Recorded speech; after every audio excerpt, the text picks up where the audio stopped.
तो कैसे हैं आप सभी लोग। एक बार फिर से स्वागत है आपका हमारे YouTube channel study with Yogesh में। जो इंटरमीडिएट के छात्र हैं जिनने हाल फिलहाल में इंटरमीडिएट किया हुआ है और जिनकी उम्र 18 वर्ष से अधिक हो चुकी है, उनके लिए एक स्वर्णिम अवसर फिर कह सकते हैं हम, क्योंकि जैसे कई बच्चे पुलिस कांस्टेबल की भर्ती की परीक्षा मतलब वेट कर रहे थे, या कोई दूसरा फॉरेस्ट गार्ड का वेट कर रहे थे, कोई बंदी रक्षक का वेट करते रहते हैं, तो उसी क्रम में एक सिमिलर टाइप का जो एग्ज़ाम है आपका, वो कल अधीनस्थ सेवा चयन आयोग द्वारा उसका विज्ञापन जो है प्रकाशित किया गया है। और आपने देखा भी होगा 11 दिसंबर से 31 दिसंबर तक जो है आपका फॉर्म फिल किए जाएंगे। और कोई भी छात्र जो 18 वर्ष से ऊपर का है, क्योंकि उसमें दो टाइप के क्राइटेरिया हैं। एक तो ऐसा है कि जिसमें 18 साल से 30 साल तक के बच्चों को कंसीडर किया जाएगा, एक पद ऐसा है।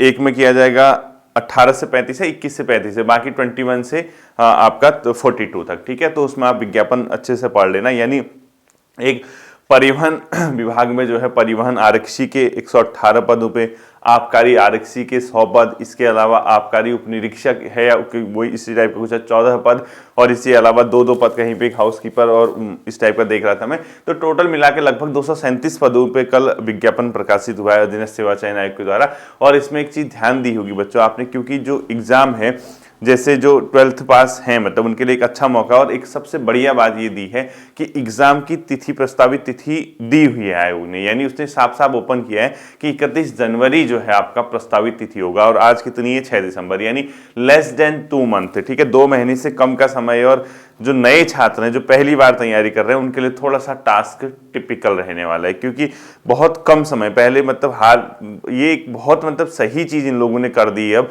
कि एग्जाम जब विज्ञापन प्रकाशित होता है उसी के साथ साथ एग्जाम की तिथि दे देते हैं। ठीक है, वरना पहले होता क्या था, विज्ञापन निकलता था, कब एग्जाम हो कुछ भी नहीं पता चलता था, मतलब कोई आइडिया ही नहीं आता था कब होगा। 1 साल भी लग सकता था, 2 साल भी, कभी 6 महीने में भी हो जाते थे। तो बहुत अच्छी चीज मतलब इस बार देखने को मिल रही है। तो कहीं ना कहीं एक मौका, यानी आपके पास एक अपॉर्चुनिटी है। जैसे जिन्हें लगता है कि हमारे पास कोई एग्जाम नहीं है, कुछ नहीं है, हम क्या करें कैसे करें, तो एक अच्छा मौका आप लोगों के लिए है। और आप लोगों का इसमें साथ ही साथ फिजिकल एग्जाम भी है, यानी जो पुलिस कांस्टेबल वगैरह की तैयारी कर रहे हैं उस मतलब उसी तरीके के जो छात्र हैं उनके लिए इसमें फिजिकल एग्जाम भी है। और इनमें से एक फिजिकल ऐसा होगा जिसमें मार्क्स भी ऐड होंगे, और वो सबसे ऊपर की पोस्ट है इसमें, जिसमें 14 पदों पे विज्ञापन प्रकाशित किया गया है। वह उप निरीक्षक आबकारी, यानी आबकारी में उप निरीक्षक है, ऐसा ही कुछ देख रहा था। ठीक है, उप आबकारी निरीक्षक कुछ इस टाइप का।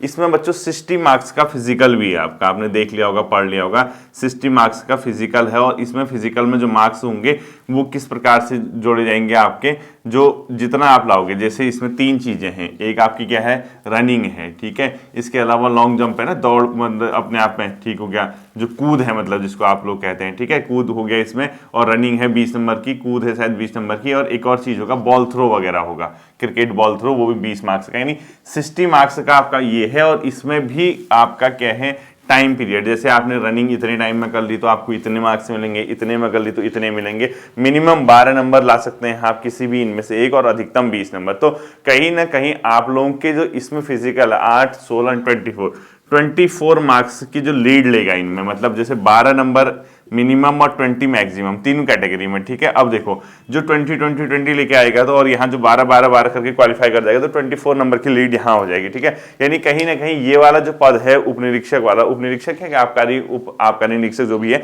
उसमें 160 नंबर में से आपकी मेरिट बनेगी, क्योंकि 60 नंबर का फिजिकल आपका 60 का, 100 नंबर का आपका पेपर है। बाकी के जो एग्जाम है बच्चों, आप परिवहन आरक्षी का है, आबकारी आरक्षी है, इसके अलावा जो हाउसकीपर वगैरह जो भी देख रहा था उसमें, वो तो कम पद है उसमें। ठीक है, 2 पद ही हैं। लेकिन जो बड़े एग्जाम हैं जिसमें मतलब बड़े ज्यादा पद है, जिसमें एक में 100 है, 118 पद हैं, उनका भी फिजिकल है अपने आप में। ठीक है, आप फिजिकल के जो क्राइटेरियाज हैं वो सही से पढ़ लेना। हालांकि उनके फिजिकल सिर्फ और सिर्फ क्वालिफाइंग नेचर के उसमें दिखाए गए हैं, यानी वो सिर्फ आपके क्या होंगे, क्वालिफाई होंगे। इसके अलावा ठीक है, इसमें आपके मार्क्स जुड़ेंगे। इसके अलावा जो भी आपके पद हैं उसमें जो फिजिकल है उसमें आपको सिर्फ क्वालिफाई करना है। जैसे उसमें क्या क्या दिया होगा, रनिंग दी होगी कुछ, रनिंग के अलावा इसमें आपका बॉयज के लिए जो है सीना फुलाने का उसमें एक होगा। इसके अलावा महिलाओं के लिए शायद रस्सी कूद वगैरह कहीं दी हुई है, कुछ इस टाइप का दिया हुआ है, चेक कर लेना है, ठीक है। यानी फिजिकल बाकी इसके अलावा जो है, क्योंकि वो क्वालिफाइंग नेचर का है, वो आप प्रैक्टिस करेंगे तो आप हो जाएगा, लेकिन वो बात की बात है बच्चों, एग्जाम पहले हो जाए, ठीक है, क्योंकि वो एग्जाम के बाद की बात है, तो अभी से उसका करके कोई फायदा नहीं है। और ये सबसे बढ़िया चीज है कि आपको एग्जाम की तिथि दी हुई और पहले आपको टोटल ही जो अपना टाइम है वो एग्जाम में देना है। इसके बाद आपका मेन जो एग्जाम होगा वो वही पैटर्न पे, यानी क्योंकि 12th उसमें साफ साफ लिखा है जो परीक्षा की जो क्वालिफिकेशन है, जो अर्हताएं हैं, यानी जो शैक्षिक अर्हता है, उसके आधार पे आपका पेपर सेट किया जाएगा। लेकिन क्योंकि 12th पास है, सिलेबस अगर आप देखोगे वही जनरल सिलेबस है, ठीक है। जनरल सिलेबस मतलब 40 नंबर की उत्तराखंड रखी हुई है, 40 नंबर की इसमें जीएस प्लस एप्टीट्यूड, ठीक है, जो भी है एप्टीट्यूड जो भी है, और इसके अलावा और कंप्यूटर वगैरह जो भी आता है इसमें प्लस कंप्यूटर, और जो 20 नंबर का है वो हिंदी। यानी यूके ट्रिपल एससी का जो पुराना सिलेबस है, जो वर्षों से चला आ रहा है, वही सिलेबस इसमें दिया है। और सिलेबस इतना लेंदी देते हैं, इतना लेंदी देते हैं, उसमें क्वेश्चन ही पूछने की संभावना नहीं रहती उतनी ज्यादा। क्यों? क्योंकि अगर आप हर टॉप सिलेबस पूरा चेक करोगे तो बहुत लेंदी सिलेबस है बच्चों। और 100 नंबर के पेपर में आप स्पेशली जहां 40 नंबर की, आप कंप्यूटर का ही सिलेबस देखो, इतना लंबा कंप्यूटर का सिलेबस रखा हुआ है। आप 100 नंबर का आपका पेपर है, 100 नंबर के पेपर में आपने इतने भाग किए हुए हैं और सिलेबस इतने लेंदी को, अब इसमें वर्ल्ड हिस्ट्री रखना नहीं चाहिए था जितना मैं समझ रहा हूँ, ठीक है।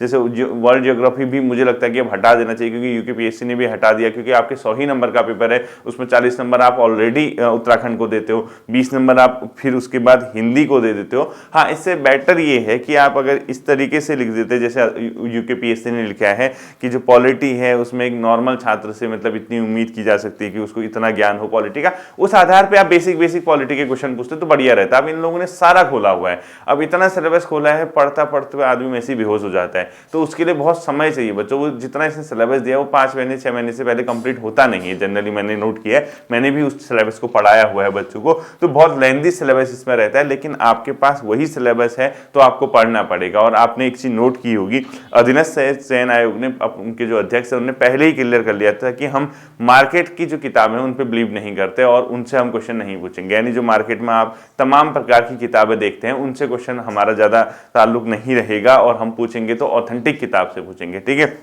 और ऑथेंटिक किताब के बारे में पूछा गया तो उन्होंने कुछ किताबों के नाम सजेस्ट किए होंगे या कुछ हमारी लाइब्रेरीज में है। वो कहने का मतलब है आप जो उत्तराखंड पढ़ते आए हैं बेसिक तरीके से उसको सही से तैयार कीजिए, क्योंकि अगर जो नए छात्र हैं, पुराने बच्चों को तो कोई दिक्कत नहीं है बच्चों, वो तो वही सिलेबस पढ़ रहे हैं, उसी को उन्हें रिविजन करना है। जो पुराने स्टूडेंट हैं, ठीक है, उनको लिए कोई ऐसा है नहीं, थोड़ा सा करंट अफेयर्स उनको पढ़ना पड़ेगा। इसके अलावा जो मतलब पुराने छात्र हैं, थोड़ा अपने आप में जो कुमाऊनी जो अपना या गढ़वाली या जो जौनसारी यानी जो हमारी पहाड़ी संस्कृति है उसके बारे में थोड़ा सा नॉलेज रखना है। जैसे पहाड़ी मुहावरे हो गए, लोकोक्तियां हैं, कोई व्यंजन वगैरह है, यानी जो हमारी अपनी संस्कृति है उसके बारे में। लेकिन मेन चीज ये है ना, संस्कृति भी तो इतनी ज्यादा है, इतनी विविधता है, तो कहाँ से पढ़ोगे इतनी चीजें सब।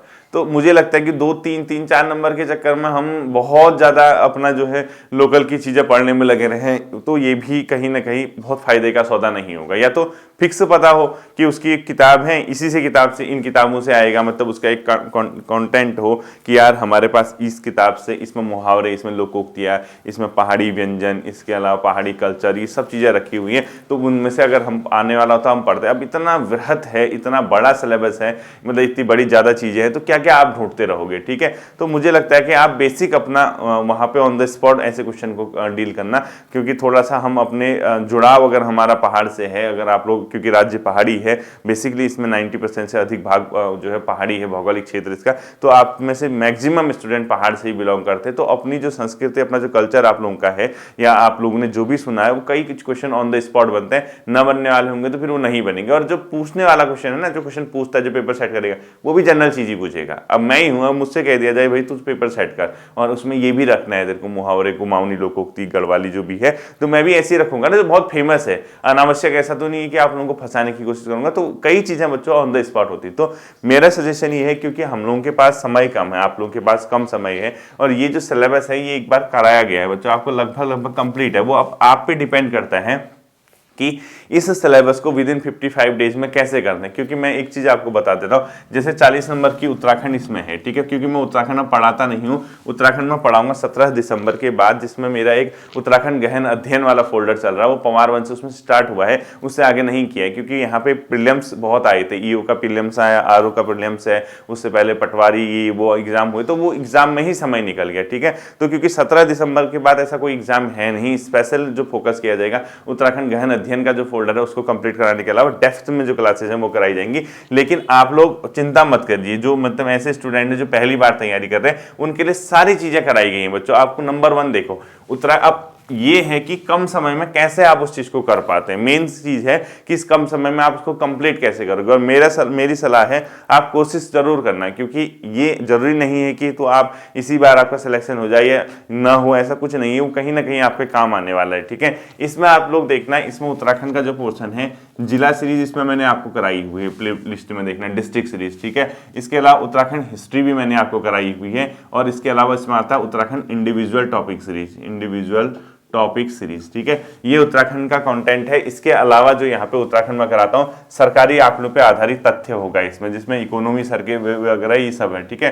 सरकारी आंकड़ों पे आधारित तथ्य, आंकड़ों पर आधारित तथ्य, ठीक है, इसमें इकोनॉमी सर्वे वगैरह आधारित तथ्य। ये इसके अलावा करंट अफेयर्स में कराते रहता हूँ उत्तराखंड, ठीक है, यूके करंट अफेयर, ये सारा फोल्डर आपके बने हैं, अलग अलग फोल्डर बने हैं। जिला सीरीज है, उत्तराखंड हिस्ट्री है, उत्तराखंड इंडिविजुअल टॉपिक सीरीज है, सरकारी आंकड़ों पर आधारित तथ्य है, उत्तराखंड करंट अफेयर्स है। ये सारे पोर्शन आपको कराए गए हैं बच्चों। एक एक वीडियो अगर एक एक फोल्डर देखोगे तो आपको सब मिल जाएगा, ठीक है। अब मैं कहूंगा, कई बच्चे कहेंगे सर इतने कम समय में कैसे होगा, क्योंकि अधीनस्थ सेवा चयन आयोग अगर क्वेश्चन पूछेगा वो डीप पूछेगा, कंफर्म मान के चले। उन लोगों ने पहले भी क्लियर कर दिया है, पहले भी उनके जो 1-2 पेपर हुए हैं हाल फिलहाल में, उसमें थोड़ा सा डीप पूछा गया है। इसलिए मेरी सलाह है कि सिर्फ और सिर्फ परीक्षा वाणी के भरोसे मत बैठना। आपके स्कोर तो कर लोगे ठीक ठाक, लेकिन मुझे लगता है कि सिर्फ परीक्षा वाणी से नहीं होगा। अगर आप इन फोल्डर्स को नहीं कर पा रहे हैं तो आप परीक्षा वाणी के साथ कोई उत्तराखंड इतिहास की किताब जरूर पढ़िएगा, या यशवंत कठौत जी की किताब पढ़िएगा, या अजय रावत जी की किताब पढ़िएगा। इन दोनों किताबों में अगर एक पढ़ेंगे तो आपका काम मैक्सिमम बन जाएगा। 100% तो मैं भी नहीं कह सकता, लेकिन अधिकांश पोर्शन आप इसमें कवर करने के लायक हो जाएंगे, ठीक है। इसके अलावा बच्चों हिंदी जो 20 नंबर की है, इसको भी आपको कराया गया है।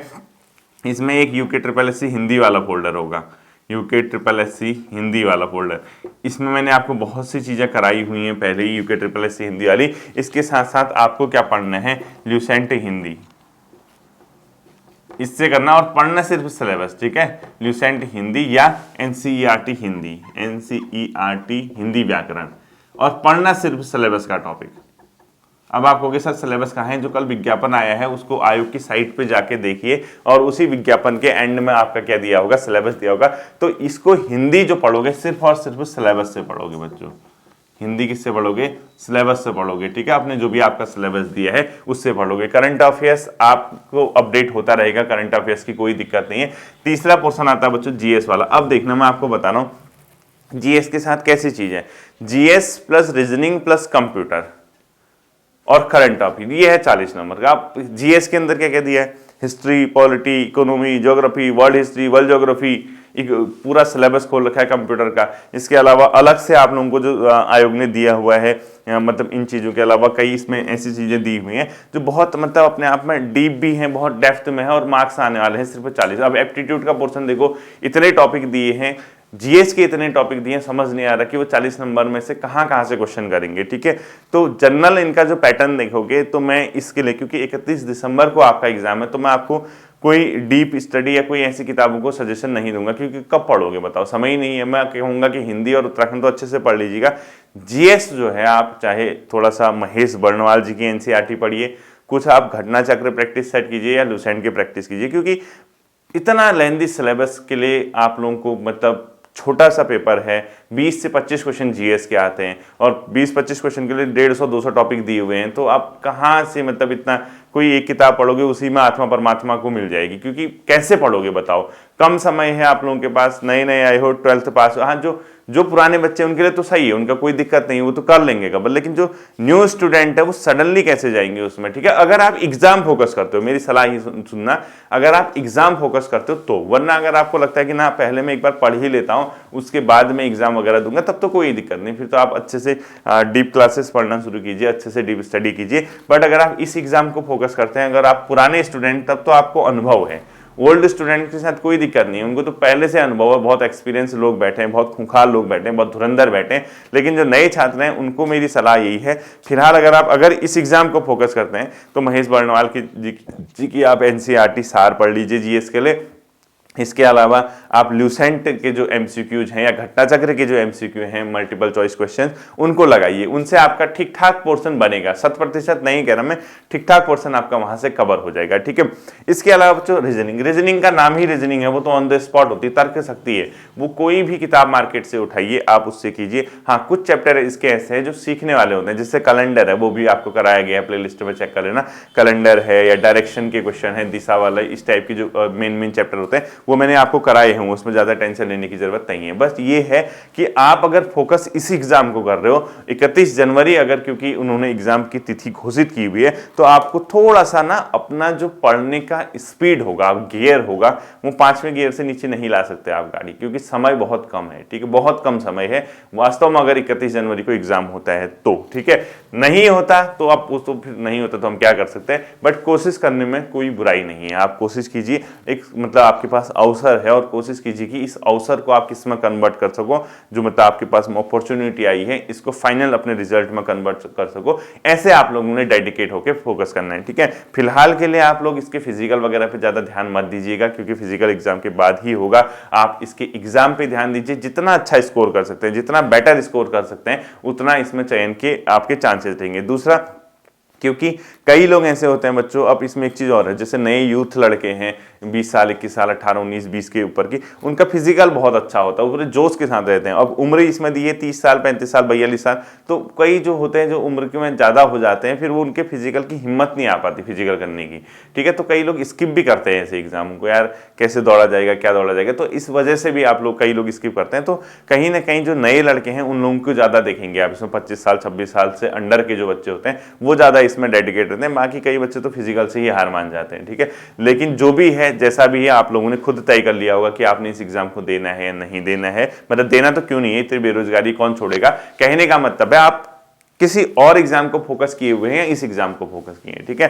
तो ये था आप लोगों के लिए, आप कोशिश करना, एक अवसर है आपके पास, एक मौका है 31 जनवरी तक अपने आप को इंगेज रखने का, अच्छे से पढ़ाई करने का, मेहनत करने का, और मेहनत करोगे तो सफलता जरूर मिलेगी, ठीक है।